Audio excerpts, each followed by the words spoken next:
Hey folks, this is Spooker.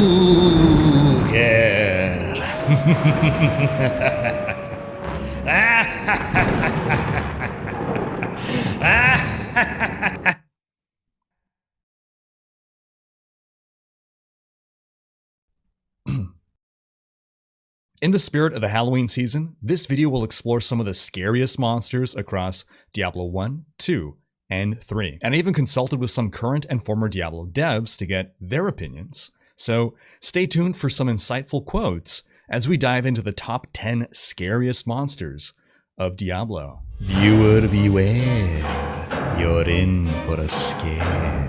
No scares actually guaranteed. Rhykker cannot be held legally liable for lack of scares in this video. If you experience a scare that lasts for more than 4 hours, please seek immediate medical attention. Now, before we jump in, just a quick word from this video's sponsor, Shudder, which is basically the Netflix for horror. I love horror.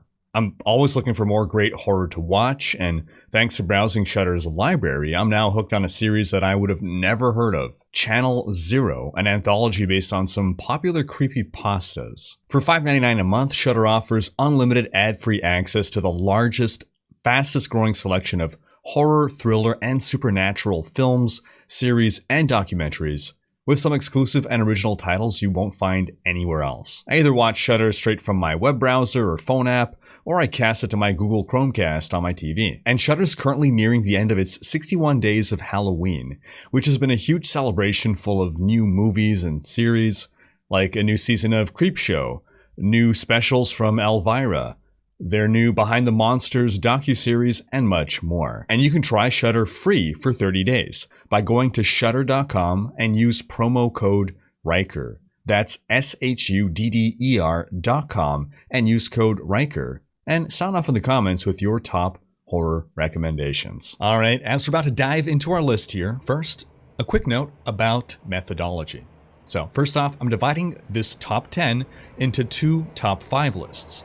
One for unique monsters, of which only one exists, like Andariel or Rakanoth or Izual, and one for regular monsters like zombies, skeletons, and claw vipers. I went through every monster in Diablo 1, 2, and 3, and filtered out the ones that I thought had the greatest scare potential, from a combination of appearance to game mechanics to lore.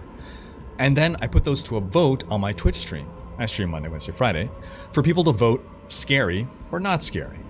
We voted on over 50 monsters, and then I factored in the opinions of our experts as well, the Diablo devs, to come up with these two lists. So, without further ado, let's start with the top 5 regular monsters. And coming in at number 5, we have the Rat King of Diablo 3 and its female equivalent, the Hive Mother. As per renowned scholar Abd al-Hazir, the Rat King is the most unsettling of all the natural denizens of Sanctuary. The male of the species carries the eggs, which the female deposits on his back. In their larval state, they burrow into the male's back, creating visible protrusions. They eat their way out of these protrusions when the host is attacked. The concept art is what really sells it for me. I can see this being in a horror movie like The Ritual. Not only do rats emerge from the Rat King's holes while in combat, but when he dies, his back bursts open and the rats come flooding out. The final version of the Rat King excluded the antlers we see in the art, which were instead given to the female version, the Hive Mother, who, instead of rats, shoots horrifying bees out of her holes. Oh, no, not the bees! Not the bees! Ah! Another classic horror movie reference. But I'll let some of our experts weigh in on what it is that makes the Rat King so unsettling. When I asked Wyatt Cheng, who's been working on Diablo games for nearly the past 2 decades now, and is currently the lead game designer on Diablo Immortal, when I asked him what he felt the scariest monster in Diablo was, he had this to say, quote, "I still have trouble looking too closely at the Rat King because of trypophobia. I wasn't even familiar with the term until the monster was made. It wasn't gross or gory, but it was hella disturbing and still gives me shivers. Trypophobia is basically a fear of irregular clusters of holes, and yeah, those pulsing holes are definitely disturbing. And Wyatt isn't the only Diablo dev to feel this way. John Mueller, who took over art direction for Diablo 3 with the Necromancer pack in 2016, bringing a darker tone to D3, and who is currently the art director for Diablo 4, seconded Wyatt's opinion on what the scariest monster is, but also gave us a bonus monster from Diablo 4 that we have seen in one of the quarterly updates. Quote, "So I'm gonna have two answers, because the first one isn't entirely fair, because I get to play it every day, and it still gets my subtle arachnophobia tweaked. But we shared it in the recent art blog, and that is the spider host. The giant spider puppeteering its host around with its jaws and legs locked into the headless body, because it totally ate the head, right? It's just nightmare fuel. We had some animations on this guy in the art blog, but I can tell you, they're really terrifying and satisfying at the same time to kill. Oh, and by the way, when you kill them, a bunch of baby spiders burst out of their corpse, and you also have to kill the mama. Thanks for that, John. I don't have to sleep tonight anyway. My second answer that most players may be familiar with is the Rat King from Diablo 3. I think it may trigger my other subtle phobia, which is trypophobia. This goes back to the Indiana Jones movie where he had to stick his arm in a hole filled with bugs in Temple of Doom, but I digress. The way the Rat King shakes off the baby rats that come shooting out of the holes in his body has just never left my mind. I see monsters in other games sometimes that remind me of it, and I immediately think of the Rat King. And it takes a few days for me to purge it from my brain. I think if I wanted to really traumatize people, I'd suggest it as a great world boss candidate for Diablo 4. So it would be like 4 times bigger and have way more holes. But I have to ask myself, would I be so evil to inflict that on the world again? All I'll say is, sometimes it's hard to be good when you work on Diablo every day. What I find particularly interesting about the spider host example is that I feel it also touches upon trypophobia. You get the holes on the front of the chest as well, so we're getting a 2-for-1 on phobias in this one monster, arachnophobia and trypophobia. Alright, on to number 4, the Mallet Lords of Diablo 3. These lumbering giants leave quite the impression on you when you first encounter them in game, as they're the largest regular monsters you'll fight, and they're designed to feel weighty and massive, with the way they smash down their hammer-like arms onto the ground, just pounding it. And you can really feel the impact thanks to the animation design and the knockback if you get hit. But then when you look at the details up close, you see a design that's reminiscent of the Cenobites from Hellraiser mixed with a Xenomorph from Alien, or more specifically the Neomorph from Alien Covenant. That elongated head, the sickly white skin, that horrid grin of jagged teeth, the iron bits reminiscent of torture devices, the black leather and buckles, and not to mention that as per the lore, they are second only to the 7 evils themselves, so they're among the most powerful demons in the Burning Hells. On to number 3, the Wraiths. These ghost-like creatures are the manifestations of tortured souls from the Burning Hells, and it's the artwork and Diablo 2 Resurrected that really makes clear their weirdly twisted form, like a human skeleton whose lower spine trails into a tail, and arms replaced with bat-like wings. The sound they make as they approach you is also iconic and unsettling, with its ethereal quality. And when they hit you, they sap away your mana, which is always terrifying for a spellcaster. And when I asked David Brevik, one of the fathers of the Diablo franchise, who the scariest monster in Diablo is, the Wraiths were his number 2 choice, along with the poison-spitting dogs in Diablo 1. We'll find out who his number 1 choice is later in this video. That takes us to number 2, the Vile Mothers and their offspring. These are the creatures you meet in Diablo 2's Act 4 who spawn those little offspring, and if you don't take down the mother quickly enough, or maybe you're in hell and they're immune to cold and you can't kill them at all, then you can quickly find yourself overwhelmed by those creepy little offspring. We actually see the offspring in the opening Diablo 2 cinematic, and once again Diablo 2 Resurrected's upgraded graphics really highlight how gross and creepy these things are. The children have these horrible mouths like parasitic lampreys, and the mothers have this awful human-like quality to them, but the way they walk on all fours with those backward legs is just wrong. I think there's something altogether unsettling about seeing perversions of the human form, and this is one of the game's best examples of this. And that takes us to number 1, the scariest non-unique monsters in the game, the Diablo 2 fetishes and all their varieties, including the undead Stygian dolls. From a gameplay perspective, the Stygian dolls are the scariest. They run at you so quickly, they're small, hard to see, and when they die, they explode as a final screw you. And worse, you find them in packs, so you can quickly find yourself overwhelmed and surrounded. I'd say most of my endgame deaths are to Stygian dolls, and just the sight of those little skeletons speeding towards me silently, but for the slight sound of their rattling bones, is enough to get me to start panicking. Then when you look at the detail of the 3D models, the fetishes themselves have horrific faces, with the bone fetishes maybe losing a bit of the effect because they're just plain skeletons, but nonetheless, we have here the perfect marriage between something that both looks scary and is also scary from a gameplay perspective. Alright, that leads us now into our top 5 unique monsters. Coming in at number 5, we have the Lord of Hatred, Mephisto. We encounter this prime evil in Diablo 2's 3rd act, and we meet him both in-game and in a cinematic. Marius's narration in the cinematic does a great job of bringing home the fear with his visceral description of Mephisto's voice. I heard a voice that, like 1,000 needles in my heart. The skies shall rain fire, and the seas will become as blood. The righteous shall fall before the wicked, and all creation shall tremble before the burning standards of hell. And it's that same voice that we heard when we met Mephisto in-game, right before that cinematic, when we descended into his lair and ran into him. My brothers have escaped you. The entire build-up leading to Mephisto in the Durance of Hate level 3 just sets the mood so well for the reveal.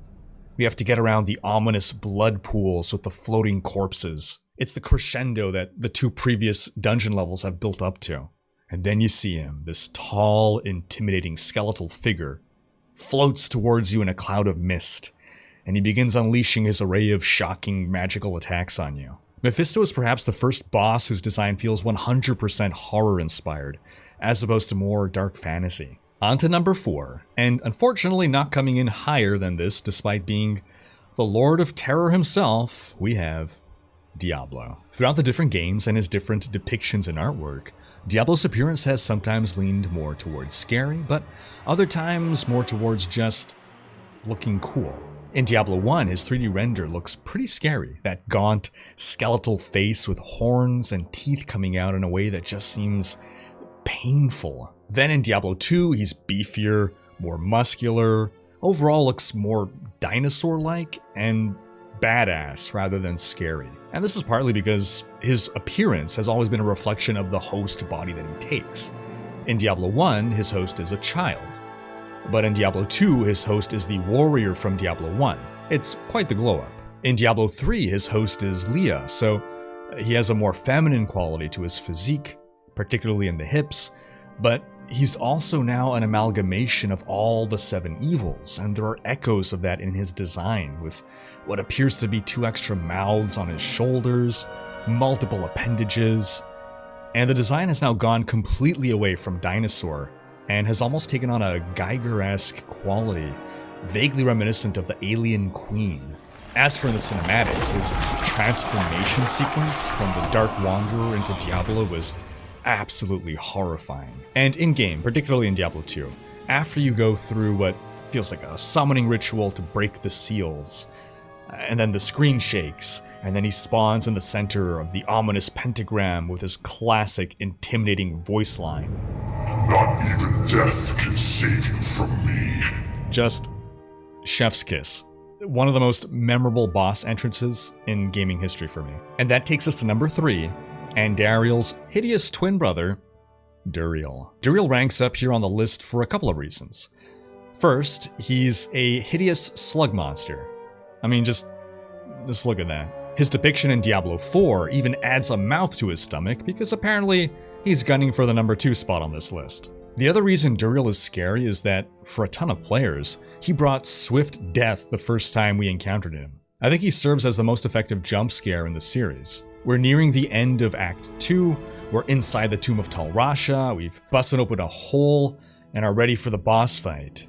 Now, we've been primed by Act 1's boss fight with Andariel to expect a big, open battlefield with tons of monsters to kill leading up to the boss. But no, the second you're past that loading screen, you're in a tiny room with a giant hell maggot that instantly charges at you. And he starts nailing you with those mantis claws, and the panic starts to set in. You try to run away to buy time to process what's happening. But then you realize this roach demon is also somehow slowing your movement as you try to flee. Like some kind of nightmare when you try to run or fight but you're inexplicably weak. You can't run, you can't hide, and you likely don't have the cold resistance to survive. Duriel has claimed the lives of many first-time players, and we're still haunted by it to this day. On to number 2, Baal. Baal is the most human-like of the primevals, in both character and appearance. And while that can sometimes reduce the horror, I think in Baal's case it serves him well. Throughout Diablo 2 cinematics, we get to see his personality as he toys with Marius. Great voice acting really conveys this sadistic undertone of amused superiority, just carried with every line of dialogue. I've been searching for you for a long time, Marius. I was rather beginning to think you didn't want to be found. The final cinematic of Act 4, when Baal revealed himself to Marius, was chilling, and served as a delightfully dark ending to the base game. His initial weakened appearance when he was pretending to be Tal Rasha was creepy, and his final form hideously unsettling as well, because despite him looking the most human-like, he looks more like a demonic mockery of a human. And if you pay attention to the details, he's wearing a human face as a mask that is basically stapled to his demon head. And let's not forget what he did to that poor barbarian. The power to explode a person just like that. And that takes us to number 1. Now, I'm gonna pause a moment and let you think of who this might be. Go on, guess. Yeah, you know who it's gonna be. The Butcher. You're going about your dungeon delving, and then you come upon a door with blood spilling out from underneath it. And that's the extent of the foreshadowing you're going to get for what's about to come. And that's all the foreshadowing that's needed to turn a cheap jump scare into an earned jump scare. Because you open that door, and you are not prepared for the sight that you're about to behold. Gore, blood, viscera, humans impaled on spikes, hanging from hooks, partially dismembered, entrails spilling out. And then you hear it. Fresh meat. And then you see him, the Butcher, wielding a meat cleaver and wearing a bloody apron. And all it takes is these visuals and that voice line to instantly convey to us the story of who this is and what goes on in here. And then he's coming at us. Fast. But don't take it from me, because when I asked David Brevik who the scariest monster in Diablo is, he said, quote, "Well, that is a no-brainer for me. I would say the Butcher. If we're talking about any Diablo or D2 monster. It is the scariest because it was so unexpected, so alarming, so fast, and so incredibly deadly. The thought of it still shakes me to my core. The Butcher rushing out of the special blood-filled room and shouting, "Fresh meat!" was enough to make anyone run and hide under the covers. And he's not the only former Diablo dev who agrees with this. I also spoke to Phil Schenk, after whom Schenk the Overseer is named, who had a heavy hand in many artistic and creative aspects of Diablo 2. He did most of the world design, and he was the lead character artist of the game. When asked who the scariest monster in Diablo is, he said, quote, "For me, I feel like it's got to be the Butcher from D1. He was kind of a perfect mini-boss that set the tone for the whole game. First, you encounter him pretty early, just as you're starting to feel like you know how to play the game. You've upgraded a few times and are starting to feel confident.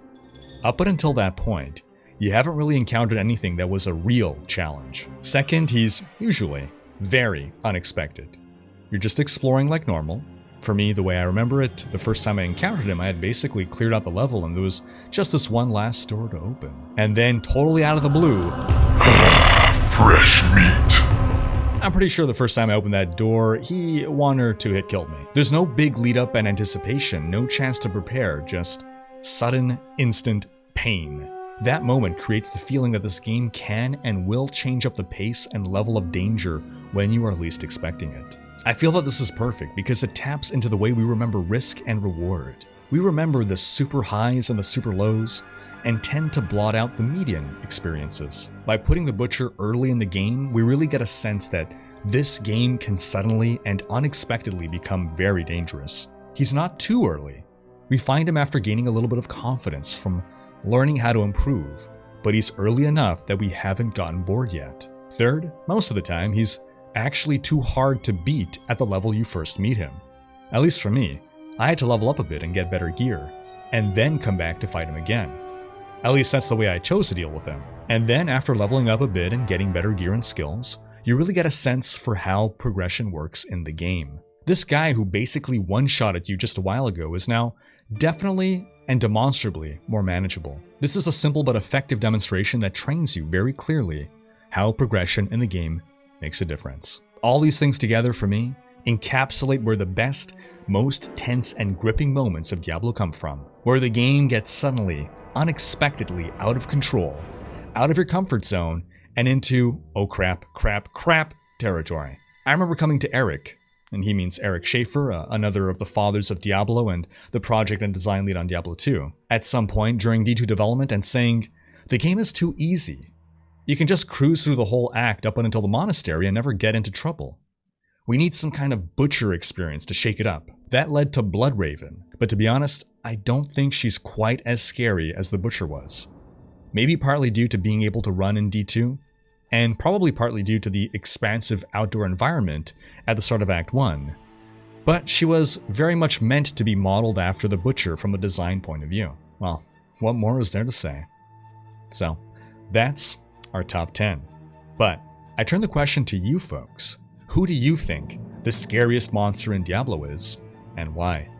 Sound off in the comments, because that's gonna wrap up this video. But do be sure to have checked out my Diablo lore series to learn more about these monsters. Thanks for watching. Special thanks to my Twitch, Patreon, and YouTube supporters for making these videos possible. If you like what you see on this channel and want to support the creation of more content, you can consider pledging on YouTube or Patreon and unlocking behind-the-scenes content, monthly virtual hangouts, and more.